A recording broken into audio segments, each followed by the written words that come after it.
नमस्कार साथियों, आज फिर से आप सभी लोग का अपने YouTube चैनल राहुल चंद्र फिजिक्स में वेलकम है। कैसे आप सभी लोग? आशा करता हूँ आप सभी लोग बहुत अच्छे होंगे। बहुत सारे अभ्यर्थी कमेंट आ रहे थे कि सर नॉर्मलाइजेशन किस प्रकार होता है एसएससी में और नॉर्मलाइजेशन में कितने मार्क बढ़ सकते हैं या फिर कितने मार्क घट सकते हैं। तो आज की इस वीडियो में हम जानेंगे नॉर्मलाइजेशन की प्रक्रिया। नॉर्मलाइजेशन की बहुत सारी प्रक्रिया होती है, उसमें से एक प्रक्रिया मैं आज की वीडियो में आपको बताने वाला हूँ और प्रक्रिया मैं आपको फ्री टाइम में नेक्स्ट वीडियो में आपको मैं बताऊंगा। साथ ही वीडियो को स्टार्ट करने से पहले आपको बता देना चाहता हूँ, यदि आप में से कोई भी अभ्यर्थी एसएससी की तैयारी करना चाहता है या एसएससी किसी भी एग्जाम की प्रिपरेशन करना चाहता है, रेलवे की प्रिपरेशन करना चाहता है, तो ये हमारा नंबर है 8109471083। आप इस पर हमसे कांटेक्ट कर सकते हो, व्हाट्सएप ग्रुप पर जुड़ सकते हैं। फ्री ऑफ कॉस्ट आपको प्रिपरेशन कराई जाएगी इस चैनल के माध्यम से। साथ ही इस चैनल के माध्यम से हर एग्जाम का एनालिसिस भी किया जाता है एग्जाम के सेंटर पर जाकर, इसलिए इस चैनल को सब्सक्राइब जरूर कर लेना आप लोग। और वीडियो पसंद आए तो वीडियो को लाइक जरूर करना और एक प्यारा सा कमेंट करना कि आप किस टॉपिक पर वीडियो चाहते हैं। चलिए अब वीडियो को स्टार्ट करेंगे। जैसा कि हम बात करेंगे एसएससी एमटीएस हवलदार एग्जाम, नॉर्मलाइजेशन क्या होता है, नॉर्मलाइजेशन क्या होता है और नॉर्मलाइजेशन में कितने मार्क बढ़ सकते हैं और कितने मार्क घट सकते हैं। तो नॉर्मलाइजेशन एक तरह का सिस्टम होता है, एक प्रोसेस होती है। जब भी एग्जाम शिफ्टों में होते हैं तो नॉर्मलाइजेशन की प्रक्रिया का उपयोग किया जाता है, ये पता लगाने के लिए कौन सी शिफ्ट हार्ड है, कौन सी शिफ्ट मॉडरेट है या कौन सी शिफ्ट ईजी है। और अगर हार्ड मॉडरेट ईजी है तो किस शिफ्ट में कितने नंबर बढ़ सकते हैं, तो सारी चर्चा मैं आपको बताने वाला हूँ। वीडियो के अंत तक बने रहिएगा, बिना स्किप किए इसको ध्यान से देखिएगा। ठीक, तो हम डिस्कशन करेंगे कितने नंबर बढ़ेंगे या कितने नंबर घटेंगे। ठीक है, देखो बिल्कुल आसान सी प्रक्रिया मैं आपको बताता हूँ, ध्यान समझना। हम लोगों के जो एग्जाम रहे हैं वो किस शिफ्ट में हुए हैं? 3 शिफ्टों में एग्जाम हुए हैं, shift first, shift second, shift third. तो मैंने एक डेटा कलेक्ट किया हुआ है कि सपोज शिफ्ट 1 में 4 कैंडिडेट अवेलेबल है। मैं आपको एग्जाम्पल के थ्रू समझाऊंगा, ठीक है। तो फर्स्ट शिफ्ट में आपके 4 कैंडिडेट अवेलेबल हैं, जिन्होंने से एक कैंडिडेट ने 80 अटेम्प्ट किया, एक ने 85 अटेम्प्ट किया, एक ने 90 अटेम्प्ट किया, एक ने 70 अटेम्प्ट किया, ठीक है। दूसरा सेकंड शिफ्ट में भी 4 कैंडिडेट हैं जिन्होंने 70 अटेम्प्ट किया, किसी ने 72 अटेम्प्ट किया, किसी ने 80 अटेम्प्ट किया, किसी ने 81 अटेम्प्ट किया, राइट। और थर्ड शिफ्ट में आपके भी 4 कैंडिडेट हैं, क्योंकि एग्जाम्पल 4 का ले रहे हैं, 90, 95, 96, 80। ये सभी कैंडिडेट ने अलग अलग शिफ्ट में अपने अपने क्वेश्चन को अटेम्प्ट किया। यहाँ पर एक बात बड़ी इंपॉर्टेंट ध्यान देने योग्य कि एसएससी के जितने भी एग्जाम होते हैं, ज्यादातर एग्जाम में माइनस मार्किंग होती है और एक्यूरेसी का बहुत ज्यादा प्रभाव पड़ता है। तो बहुत सारे अभ्यर्थी क्वेश्चन पूरे अटेम्प्ट कर आते हैं, लेकिन वो ध्यान नहीं देते कि एक्यूरेसी भी कोई मायने रखती है। जितना ज्यादा आप क्वेश्चन को गलत करोगे, आपके मार्क्स घटने की संभावना उतनी ज्यादा बढ़ जाएगी। तो ये एक्यूरेसी का भी हमको ध्यान रखना चाहिए कि एग्जाम में क्वेश्चन तो हम अटेम्प्ट कर देते, लेकिन एक्यूरेसी का ध्यान नहीं रखते तो क्वेश्चन हमारे गलत हो जाते हैं। एक्यूरेसी का मतलब ये हुआ कि आपने गलतियां कितनी की हैं, मतलब क्वेश्चन तो आपने पूरे अटेम्प्ट कर दिए, लेकिन ज्यादा से ज्यादा गलतियां कितनी की हैं, और उस हिसाब से अगर आप ज्यादा गलतियां करोगे तो नॉर्मलाइजेशन में मार्क्स भी क्या होते हैं, कम बढ़ते हैं, ठीक है। ये तो आपको पता ही होगा। चलिए अब मैंने आपको बताया कि ये 3 शिफ्टों में एग्जाम हुआ और हर शिफ्ट में मैंने आपको एग्जाम्पल के थ्रू बताया कि 4 कैंडिडेट अवेलेबल हैं जिन्होंने हर शिफ्ट में इतने इतने क्वेश्चन अटेम्प्ट किए हुए हैं, ठीक है। अब हमने क्या किया, शिफ्टों का पता लगाया पहले तो कि कौन सी शिफ्ट मॉडरेट हो सकती है, कौन सी हार्ड हो सकती है, कौन सी शिफ्ट इजी हो सकती है। तो दिख रहा होगा, उसके लिए हम क्या करेंगे, सबको ऐड कर देंगे। ये फर्स्ट शिफ्ट के आंकड़े होंगे, ये सारे आंकड़ों को हम ऐड करेंगे। ऐड करने पर ये आएगा हमारा, ठीक है। ये आंकड़ों का क्या आ गया, हमने निकाला टोटल, ये टोटल आया। अब इस टोटल को हम क्या करेंगे, डिवाइड करेंगे। तो एवरेज निकालना सबको आता ही होगा, कितने नंबर है, 1 2 3 4, तो 4 से हम डिवाइड करेंगे तो इसका एवरेज कितना आया, 81.25। यानी कि इस शिफ्ट का जो एवरेज निकल कर आ रहा है वो कितना निकल कर आ रहा है, 80.25 निकल कर आ रहा है। डन। अब सेकंड शिफ्ट की हम बात करते हैं। सेकंड शिफ्ट में जितने भी आंकड़े हमारे अवेलेबल हुए स्टूडेंट के क्वेश्चन के अटेम्प्ट करने के अनुसार, उसको हमने टोटल किया और टोटल का एवरेज निकाला, 4 से डिवाइड किया, 75.75 आया, ठीक है।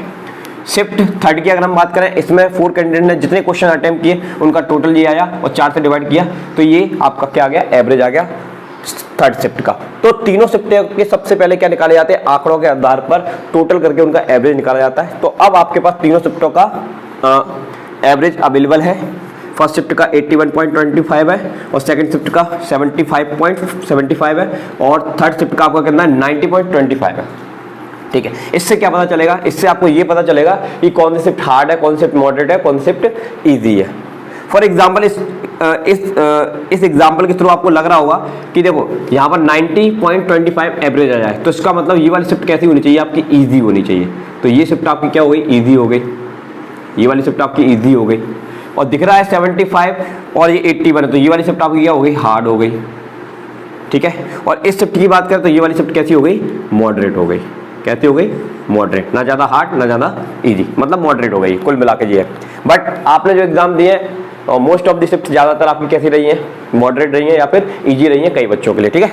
फिलहाल ये एग्जाम्पल है तो इसको ज़्यादा सीरियस मत लेना, बस मैं प्रोसेस बता रहा हूँ किस तरह से नॉर्मलाइजेशन होता है, ठीक है। तो ये इजी शिफ्ट हो गई, ये हार्ड शिफ्ट हो गई, ये क्या हो गई, मॉडरेट शिफ्ट हो गई। नहीं तो अपने नंबर से अटैच करना स्टार्ट कर दो, हमारे नंबर तो इतने आए हैं सर आप ये बता रहे हो, ऐसा कुछ नहीं। तो मैं आपको एग्जाम्पल दे रहा हूँ, तो ये मॉडरेट, हार्ड एंड ईजी, ठीक है। किससे पता चला, ये एवरेज से हमको पता चला। अब किस शिफ्ट में कितने मार्क्स बढ़ेंगे उसका कैसे निकालेंगे, तो उसके लिए हम ये तीनों का एवरेज निकालते हैं, ओवरऑल एवरेज बोलते हैं इसको।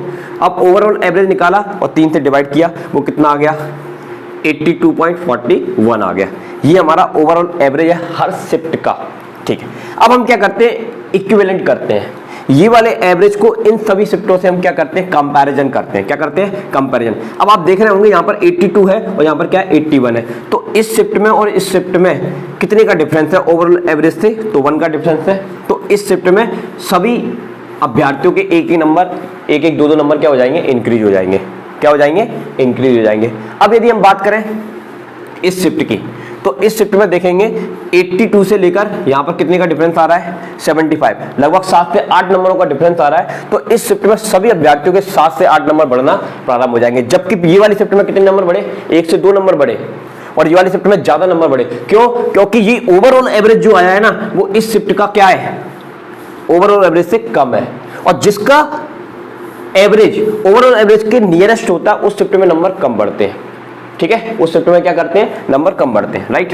अब बात करें इसकी शिफ्ट, ये वाली शिफ्ट की बात करें तो भाई ये वाली शिफ्ट में तो देख रहे होगे आपका ओवरऑल एवरेज से ही ऊपर पहुंच गया 90, तो इस शिफ्ट में नंबर बढ़ेंगे नहीं। इसके इक्विवेलेंट लाने के लिए, इसके इक्विवेलेंट लाने के लिए इसमें नंबर क्या हो जाएंगे, घट जाएंगे, 10 नंबर घट जाएंगे, दिख रहा है ना आपको 90, तो 8 से 10 नंबर इसमें माइनस हो जाएंगे, ठीक है। तो इस शिफ्ट में क्या हो जाएंगे, अभ्यर्थी के नंबर घट जाएंगे। तो आपने देखा होगा कि आपका एक फ्रेंड ने एक शिफ्ट में एग्जाम दिया और दूसरे फ्रेंड ने दूसरे शिफ्ट में एग्जाम दी, तो उसके नंबर बढ़ जाते, पहले वाले अभ्यर्थी नंबर क्या हो जाते, घट जाते। तो इस प्रकार से नंबर घटते बढ़ते रहते हैं, वो ये सिचुएशन के आधार पर होता है।